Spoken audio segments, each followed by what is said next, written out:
સુરેન્દ્રનગર મહાનગરપાલિકાના વોર્ડ સીમાંકનના વસ્તીના આંકડાને લઈને ગંભીર છબરડો સામે આવ્યો।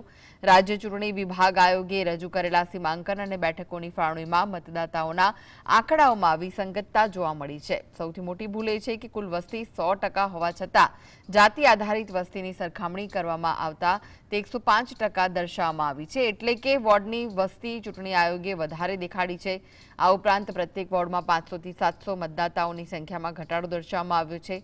આ મોટા છબરડાના કારણે ચૂંટણી આયોગની કામગીરી સામે ગંભીર સવાલો ઊભા થયા છે।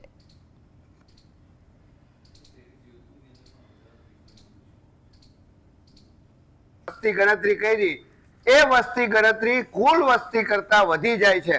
આ ચૂંટણી પંચ દ્વારા ભાજપના આગેવાનો દ્વારા અમુક માણસોને સાચવી રાખવા માટે ખૂબ ગંભીર ઇરાદાપૂર્વકની બેદરકારી કરી છે। તેથી ચૂંટણી પંચને ચૂંટણીના મુખ્ય અધિકારીને અમે ઉપરોક્ત બાબત તાત્કાલિક ધોરણે સમય વયો ગયો હોય તોય ભલે અને સમય ચાલુ હોય તોય ભલે તાત્કાલિક ધોરણે ચૂંટણી પંચના અને બંધારણીય અધિકારીઓ મતદારના બંધારણીય અધિકારો સચવાઈ રહે એ માટે નક્કર કામગીરી કરવાની